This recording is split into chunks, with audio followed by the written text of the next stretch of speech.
नमस्कार, स्वागत है आप सबका हमारे चैनल में। चैनल का नाम है मेरी किताबें। आज मैं आप सबके लिए एक नई पुस्तक लेके आई हूँ जो एक बहुत ही अच्छी पुस्तक है। पुस्तक का नाम है संपन्नता के छिपे हुए रहस्य, जिसके राइटर हैं Napoleon Hill. Think and grow rich के मशहूर लेखक द्वारा स्थायी समृद्धि पाने की अभूतपूर्व कुंजियाँ जो इस पुस्तक में है। पुस्तक की ओर बढ़ने से पहले मैं आप सबसे कहना चाहूँगी, अगर आप मेरे चैनल पर नए हैं तो प्लीज़ सब्सक्राइब कीजिए और हमें सपोर्ट कीजिए। चलिए बढ़ते हैं पुस्तक की ओर। संपादक की प्रस्तावना। वे 5.5 फुट के थे और उनका नाम नेपोलियन हिल था। बहुत से लोग उन्हें प्रेरक लेखन का जनक कहते हैं। निश्चित रूप से वे सभी सफलता गुरुओं के गुरु हैं। वे सारे समय की नंबर 1 बेस्ट सेलर पुस्तक थिंक एंड ग्रो रिच के लेखक हैं। हिल बहुत विपरीत परिस्थितियों का मुकाबला करके ऊपर उठे थे। जीवन में जल्दी ही उन्होंने इस सर्वव्यापी प्रश्न का जवाब खोजने का बीड़ा उठाया, आखिर वह कौन सी चीज़ है जो विजेताओं को विजेता बनाती है। उन्होंने दूसरी चीज़ों के अलावा यह पाया कि अमीर बचपन के बजाय गरीब बचपन सफलता की ज़्यादा गारंटी देता है। यह कई आश्चर्यजनक रहस्योद्घाटनों में से एक था। एंड्रू कार्नेगी के परिचय पत्र से लैस होकर हिल ने संसार के विजेताओं के रहस्य खोज निकाले। इसके लिए उन्होंने उस तरकीब का इस्तेमाल किया जो उनसे पहले कभी किसी ने भी नहीं सोची थी। उन्होंने महानतम लोगों से पूछा कि वे महान कैसे बने। इस प्रक्रिया में तमाम विपरीत परिस्थितियों के बावजूद वे खुद विजेता बन गए और उन्होंने अंततः खुद को Marcus Aurelius, Ralph Waldo Emerson और बेन फ्रैंकलिन की जमात में खड़ा पाया। लेकिन नेपोलियन हिल बनने से पहले उन्होंने 2 पत्रिकाएं शुरू करके बचपन का सपना साकार किया। वे तब तक 25,000 लोगों में से आधों का विश्लेषण कर चुके थे और बाकी का करने की कगार पर थे। इसलिए उनके पास ज्ञान का भंडार आ चुका था। लेकिन बड़े दिल वाला वह छोटा आदमी तब भी 35 के आसपास था। पत्रिकाओं में लिखना पुस्तक लिखने से अलग होता है और इसमें 2 टूक बातों और व्यक्तिगत जानकारी देने की ज़्यादा गुंजाइश रहती है। उनकी पुस्तकें ज्ञान देती हैं, लेकिन अपनी पत्रिकाओं में नेपोलियन हिल पूरी तरह खुलकर बात करते हैं। उनकी एक स्वीकारोक्ति यह है, मेरे 36 में से 25 साल दुखद थे, लेकिन आज तक मेरा कोई भी काम इतना सफल साबित नहीं हुआ, न ही उससे मुझे इतनी सच्ची खुशी मिली जितनी इस छोटी पत्रिका पर काम करने से मिली है। अपनी पत्रिका में आरामदेह होने की वजह से ही नेपोलियन हिल यह उजागर कर पाए। लगभग 15 साल पहले पहली बार जब मेरे मन में किसी पत्रिका का स्वामी और संपादक बनने का विचार आया तो मैं हर बुरी चीज़ की धज्जियां उड़ाना चाहता था। शायद इसीलिए किस्मत के देवताओं ने उस वक्त मुझे पत्रिका शुरू नहीं करने दी होगी। इस पुस्तक के 1 से अधिक अध्यायों में हिल उस चीज़ के प्रति सम्मान प्रकट करते हैं जिसे कम दूरदर्शी लोग असफलता कहते हैं।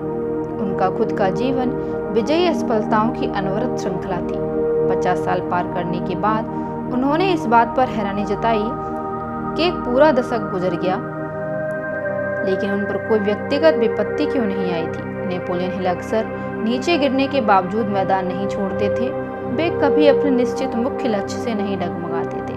वे संसार के करोड़ों लोगों को यह सिखाने वाले थे कि तकदीर को भी बदला जा सकता है और असफलताओं से भी लाभ उठाया जा सकता है। इंसान अपने अनुभव से कितनी अच्छी तरह सीख सकता है और कैसे सीख सकता है। बाद में उन्होंने पूरे अधिकार से कहा था, जो सिर्फ अनुभव से ही आ सकता है, सफलता के लिए व्याख्या की जरूरत नहीं होती। असफलता बहानों की अनुमति नहीं देती। हिल का जन्म 1883 में वाइस काउंटी वर्जीनिया की पहाड़ियों में एक कमरे के केबिन में हुआ था। उन्होंने 13 वर्ष की उम्र में अपना पहला लेखन कैरियर शुरू किया और कस्बे के छोटे अखबारों के लिए पहाड़ों के रिपोर्टर का काम करने लगे। उन्होंने विपरीत परिस्थितियों में उभरने वाले असली लोगों के बारे में असली तथ्यों के प्रति अपनी भूख कभी नहीं मिटने दी, जिनमें वे खुद शामिल थे। इसी अनुभव से उन्होंने सीखा कि दबंग लीडर्स से उनकी पराजयों और विजयों के बारे में साक्षात्कार कैसे लें। नेपोलियन हिल असफलता से सफलता की कहानियों में से एक है। वे बहुत छोटे थे तभी उनकी मां का देहांत हो गया था। उनके पिता ने एक शिक्षित निर्भीक महिला से विवाह किया जो गरीबी से चिढ़ती थी, जैसा हिल ने बाद में बताया। हिल की सौतेली मां ने पारिवारिक स्टोर और खेत संभाले और उनके पिता को 40 की उम्र में डेंटल स्कूल भेजा। उन्होंने ही नेपोलियन को वह रीढ़ प्रदान की जिसकी जरूरत उन्हें वर्जीनिया घाटी से निकलने के लिए थी। उनकी सौतेली मां ने ही नेपोलियन के मन में वो विचार रखा जिसके लिए वे बाद में सबसे ज्यादा मशहूर होने वाले थे। इंसान का मन जो भी सोच सकता है उसे वह हासिल भी कर सकता है। नेपोलियन हिल का शुरुआती लेखन, जिसे इससे पहले शायद ही कभी देखा गया है, ताजगी भरा और ज्ञानवर्धक है। उनकी पत्रिकाएं वे शिशु थी उनके खुद के पन्ने वे साँचे थे जिनकी बुनियाद पर उन्होंने सारे समय की सबसे प्रेरक पुस्तकों में से एक लिखी, पैट्रिशिया जी होरन। पहला अध्याय है अपने अद्भुत मस्तिष्क का इस्तेमाल करना सीखें। मानव मस्तिष्क में बहुत से गुण और प्रवृत्तियां रहती हैं, जैसे पसंदगी, नापसंदगी, आशावाद, निराशावाद, घृणा और प्रेम, सृजनात्मकता और विध्वंसकता, रहम और बेरहमी आदि। मस्तिष्क इन सब के अलावा बहुतेरे दूसरे गुणों का समुच्चय होता है। कुछ मस्तिष्कों में इनमें से किसी एक गुण का वर्चस्व रहता है और कुछ में दूसरे गुणों की प्रधानता नजर आती है। किसी व्यक्ति के प्रधान गुण काफी हद तक उसके परिवेश, प्रशिक्षण, सहयोगियों और खास तौर पर उसके विचारों से तय होते हैं। जिस भी विचार को मस्तिष्क में लगातार रखा जाता है या जिस भी विचार पर एकाग्रता से चिंतन किया जाता है और चेतना में रखा जाता है, अक्सर यह अपने जैसे दूसरे गुणों को अपनी ओर आकर्षित करता है। विचार जमीन में बोए गए बीज जैसा होता है, क्योंकि यह अपने जैसी फसल देता है, कई गुना बढ़ जाता है और विकास करता है। इसलिए मस्तिष्क में किसी भी विनाशकारी विचार को रखना खतरनाक होता है। ऐसे विचार देर सवेर शारीरिक कार्य के जरिए अभिव्यक्ति चाहेंगे। जिन विचारों को मस्तिष्क में रखा जाता है और जिन पर ध्यान केंद्रित किया जाता है, आत्म सुझाव के सिद्धांत के जरिए वे जल्दी ही कार्य रूप में घनीभूत होने लगेंगे। हम बाद में इस सिद्धांत पर विस्तार से चर्चा करेंगे। यदि आत्म सुझाव का सिद्धांत स्कूलों में पढ़ाया और समझाया जाए तो ये 20 साल के अंदर संसार के सारे नैतिक और आर्थिक मानदंडों को बदल देगा। इस सिद्धांत के जरिए मानव मस्तिष्क सकारात्मक सोच या सकारात्मक नजरिए जैसी सृजनात्मक प्रवृत्तियों पर लगातार ध्यान केंद्रित करके अपनी विनाशकारी प्रवृत्तियों से मुक्त हो सकता है। मानव मस्तिष्क के गुण तभी जीवित रह सकते हैं जब उन्हें पोषण दिया जाए और उनका इस्तेमाल किया जाए। पोषण और इस्तेमाल का नियम पूरी सृष्टि में कार्यरत है। यह हर उस चीज पर लागू होता है जो जीवित है और विकास करती है। इस नियम में यह बताया जाता है कि जिस किसी जीवित चीज को पोषण या इस्तेमाल नहीं मिलता है वह मर जाएगी। यह नियम मानव मस्तिष्क के उन गुणों पर भी लागू होता है जिनका हम इस्तेमाल नहीं करते हैं। मस्तिष्क में किसी गुण का विकास करने का एकमात्र तरीका यह है कि इस पर ध्यान केंद्रित किया जाए, इसके बारे में सोचा जाए और इसका इस्तेमाल किया जाए। मस्तिष्क की बुरी प्रवृत्तियों को खत्म करने का तरीका यह है कि उनका उपयोग न करके उन्हें भूखा रखा जाए। इस सिद्धांत को समझने में किसी बच्चे के युवा लचीले मस्तिष्क को क्या लाभ होगा जो किंडरगार्टन से ही यानी जीवन में जल्दी ही इसका इस्तेमाल शुरू कर दे। आत्म सुझाव का सिद्धांत व्यवहारिक मनोविज्ञान के बुनियादी मुख्य नियमों में से एक है। इस सिद्धांत को सही तरीके से समझ लिया जाए तो बहुत ही कम समय में मानव मस्तिष्क की पूरी प्रवृत्ति सृजनात्मक बन सकती है। शिक्षा प्रणाली में इसे जब शामिल किया जाएगा तब किया जाएगा, लेकिन इसका इंतजार करने के बजाय क्या ये बेहतर नहीं है कि आप इस सिद्धांत का इस्तेमाल अपने और अपने आसपास के लोगों के लाभ के लिए करने लगें? हो सकता है कि आपके बच्चे इतने भाग्यशाली ना हो कि उन्हें स्कूल में इसका प्रशिक्षण मिले, लेकिन यह न भूलें कि यह प्रशिक्षण आप उन्हें घर पर भी तो दे सकते हैं। कोई चीज़ नहीं है जो आपको इस सिद्धांत के अध्ययन, इसे समझने और इसके अनुसार कार्य करने से रोक रही हो। मन की शक्ति से अपनी आर्थिक तकदीर को नियंत्रित करें। उस अद्भुत मशीन के बारे में सीखें जिसे हम मानव मस्तिष्क कहते हैं। ये आपकी शक्ति का सच्चा स्रोत है। अगर आप आर्थिक चिंताओं और अभाव से मुक्त होना चाहते हैं तो यह आपके इसी अद्भुत मस्तिष्क की बदौलत होगा। लेखक ने अपनी कम उम्र में ही बहुत कम समय में लोगों को असफलता से सफलता तक पहुंचते देखा है, जो चंद घंटों से लेकर चंद महीनों की अवधि में हो गया। आप अपने हाथों में जो पुस्तक थामे हैं वह इस तरह के पुख्ता होने का ठोस प्रमाण है कि इंसान अपनी आर्थिक तकदीर को नियंत्रित कर सकता है, क्योंकि यह सफलता 15 वर्ष की असफलता पर टिकी हुई है। आप भी अपने अतीत की असफलता को सफलता में बदल सकते हैं, लेकिन इसके लिए आपको व्यवहारिक मनोविज्ञान के सिद्धांतों को समझना होगा और समझदारी से उनका इस्तेमाल करना होगा। आप जिंदगी में जहां भी पहुंचना चाहते हैं पहुंच सकते हैं। जब आप इस सिद्धांत में माहिर हो जाते हैं तो तुरंत खुशी पा सकते हैं और आर्थिक सफलता भी उतनी ही तेजी से पा सकते हैं जितनी तेजी से आप अर्थशास्त्र की स्थापित परंपराओं और सिद्धांतों का पालन करते हैं। मानव मन के बारे में इस तरह सोचना कोई रहस्यमय चीज नहीं है, क्योंकि यह भौतिक और आर्थिक नियमों व सिद्धांतों के सामंजस्य में काम करता है। आपको अपने मस्तिष्क से काम कराने के लिए दुनिया के किसी भी इंसान के सहयोग की जरूरत नहीं है, इसलिए उसी तरह काम करेगा जिस तरह आप इससे कराना चाहेंगे। आपका मस्तिष्क एक ऐसी चीज है जिसे आप नियंत्रित करते हैं, चाहे जीवन में आपका ओहदा जो भी हो, लेकिन तभी जब आप इस अधिकार का इस्तेमाल करते हो और आपने ये अधिकार दूसरे को ना थमा दिया हो। अपने मस्तिष्क की शक्तियों के बारे में जानें, इससे आप डर के सांप से मुक्त हो जाएंगे और आपको प्रेरणा व साहस मिलेगा। एंड्रू कार्नेगी ने दूसरों के मस्तिष्क का इस्तेमाल कैसे किया? एंड्रू कार्नेगी जब इस संसार से गुजरे तो वे अपने पीछे भारी दौलत छोड़कर गए थे। हालांकि वे उतनी ही भारी दौलत पहले ही दान कर चुके थे। हजारों लोग उनकी अकूत दौलत से जलते थे और कई हजार लोग कार्नेगी जैसी जबरदस्त दौलत कमाने की योजना के बारे में सोच सोचकर दिमाग को चक्कर-गिननी करते रहते थे। हम आपको यहाँ बताने जा रहे हैं कि कार्नेगी ने भारी दौलत कैसे कमाई। शायद इससे आपको कोई ऐसा विचार मिल जाए जिससे आप भी दौलतमंद बनने की दिशा में बढ़ सके। पहली बात यह याद रखें कि कार्नेगी में आम आदमी से ज्यादा योग्यता नहीं थी। वे जीनियस नहीं थे और उन्होंने ऐसा कुछ भी नहीं किया जो कोई दूसरा नहीं कर सकता। कार्नेगी ने दूसरे लोगों के मस्तिष्क को चुनकर समूहबद्ध करके और उनका प्रबंधन करके ये दौलत कमाई थी। जीवन में जल्दी ही उन्हें यह एहसास हो गया कि स्टील कारोबार में एक इंसान की योग्यता से काम नहीं चलेगा। उन्हें यह भी एहसास हो गया कि ज्यादातर उद्योगों और कारोबारों में कम से कम 2 प्रकार के लोगों की जरूरत होती है, एक रखवाला और दूसरा मालिक।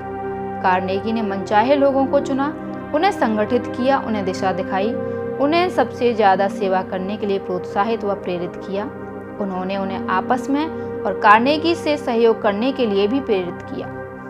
दूसरे लोगों के मस्तिष्क का इस्तेमाल किए बिना कोई भी कार्नेगी जितनी दौलत नहीं कमा सकता। दूसरे मस्तिष्कों के सहयोग के बिना एक अकेला मस्तिष्क जितना उत्पन्न कर सकता है, संग्रह कर सकता है और स्वामी बन सकता है, वह तुलनात्मक रूप से थोड़ा होता है। लेकिन जब कोई मस्तिष्क दूसरे उच्च संगठित मस्तिष्कों के सामंजस्य से काम करता है तो वह जितना संग्रह और नियंत्रित कर सकता है वह व्यावहारिक दृष्टि से असीमित होता है। अगर आप दौलतमंद बनना चाहते हैं तो यह सीखें कि ऐसी मानसिक क्षमता वाले लोगों को आकर्षित कैसा किया है जो आपके पास नहीं है। अगर आप मालिक किस्म के हैं तो ऐसे सहयोगी चुनें जिनमें से कुछ रखवाले किस्म के हों। एक अच्छी तरह मिश्रित साझेदारी या संगठन की सफलता के लिए इससे ऐसे सभी प्रकार के लोग होने चाहिए जिनमें सफलता के लिए अनिवार्य सभी अपेक्षित गुण हों। कुछ लोग दौलत कमा तो लेते हैं लेकिन उसे सुरक्षित नहीं रख सकते। बाकी लोग सुरक्षित तो रख सकते हैं लेकिन कमा नहीं सकते। दोनों प्रकार के लोग सामंजस्य में काम करते हुए कमा भी सकते हैं और सुरक्षित भी रख सकते हैं। बहुत सारे व्यवसायों के बीमार होने और अंततः दिवालिया होने का बस यही कारण था कि उनका प्रबंधन ऐसे लोग कर रहे थे जिनके पास एक किस्म की योग्यता बहुत ज़्यादा थी, जबकि बाकी सारी आवश्यक योग्यताएं बहुत कम थी या बिल्कुल भी नहीं थी।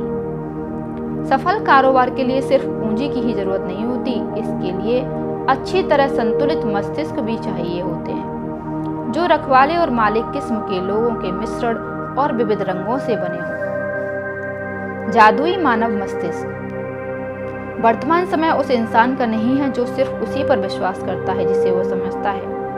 ना ही यह उस व्यक्ति के लिए अनुकूल समय है जो युगों युगों के पर्दे के पीछे झांकने और प्रकृति की लिखावट को देखने की मानव मस्तिष्क की योग्यता पर शंका करता है। प्रकृति अपने रहस्य उन सभी लोगों के सामने उजागर करती है जो अपनी आंखें खोलकर देखना चाहते हैं। अज्ञानी अंधविश्वासी मानव जाति को डराने के लिए अब यह बादलों में बिजली का इस्तेमाल नहीं करती है, क्योंकि अब उस शक्ति का दोहन हो चुका है।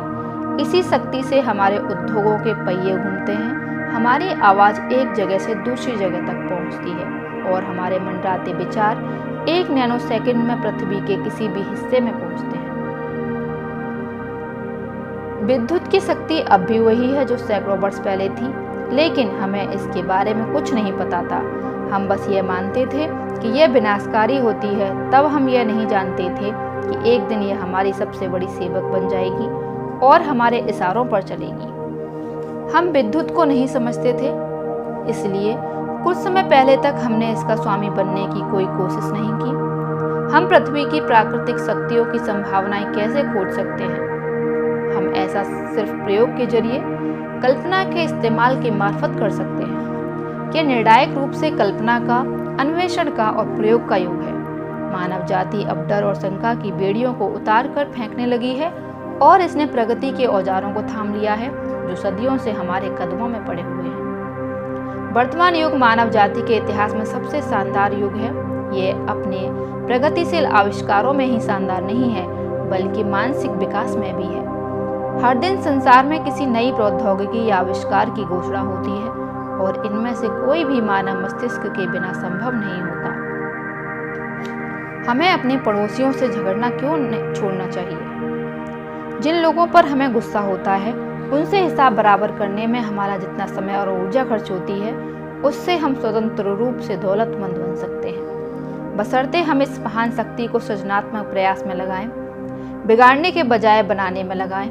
आम आदमी ऐसी ही निरर्थक विनाशकारी कोशिशों में अपनी 3/4 जिंदगी बिता देता है। जिस इंसान ने आपके साथ कुछ गलत किया है, उसे सजा देने का इकलौता सच्चा तरीका यह है कि बुराई का बदला भलाई से चुकाएं। दयाहीनता के कामों के बदले में जब दयालुता के काम किए जाते हैं तो सामने वाले को ऐसा लगता है जैसे उसके सिर पर जलते अंगारे बरसा दिए गए हों। नफरत में बिताया समय न सिर्फ बर्बाद होता है, बल्कि यह मानव हृदय के सार्थक भावों को भी दबा देता है और इंसान को सृजनात्मक कामों में अक्षम बना देता है। नफरत के विचारों से उस व्यक्ति के सिवा किसी दूसरे को नुकसान नहीं होता जिसने उन्हें अपने भीतर पाल रखा है। शराब और नशीले पदार्थ मानव शरीर के लिए जितने हानिकारक हैं, नफरत और क्रोध के विचार भी उतने ही हानिकारक हैं। वह इंसान सौभाग्यशाली है जो इतना बड़ा और समझदार है कि ऐसे असहिष्णुता, स्वार्थ, लोभ और ओछी ईर्ष्याओं के ऊपर उठ चुका है। ऐसी क्षुद्र भावनाएं मानव आत्मा के बेहतर आवेगों को मिटा देती हैं और मानव हृदय को हिंसा की ओर धकेल देती हैं। क्रोध से किसी इंसान को आज तक कोई फायदा नहीं हुआ है। महान आत्माएं आमतौर पर उन इंसानों में होती हैं जो जल्दी क्रोधित नहीं होते हैं और अपने साथियों को नुकसान पहुंचाने या उनके मंसूबों पर पानी फेरने की शायद ही कभी कोशिश करते हैं। जो इंसान माफ कर सकता है और किसी चोट को सचमुच भुला सकता है, वह ईर्ष्या के काबिल है। ऐसे लोग प्रसन्नता की उन ऊंचाइयों पर पहुंचते हैं जिनका आनंद ज्यादातर इंसानों को नसीब नहीं होता।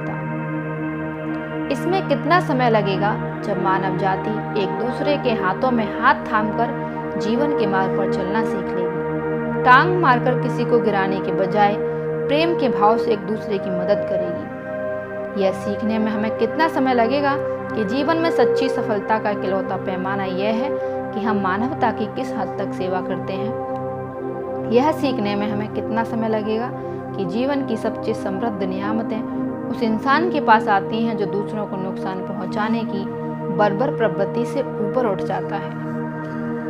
इस ऑडियो में इतना ही। मिलती हूँ अगली ऑडियो में पुस्तक के अगले भाग के साथ। तब तक के लिए धन्यवाद। आप सबका दिन शुभ हो।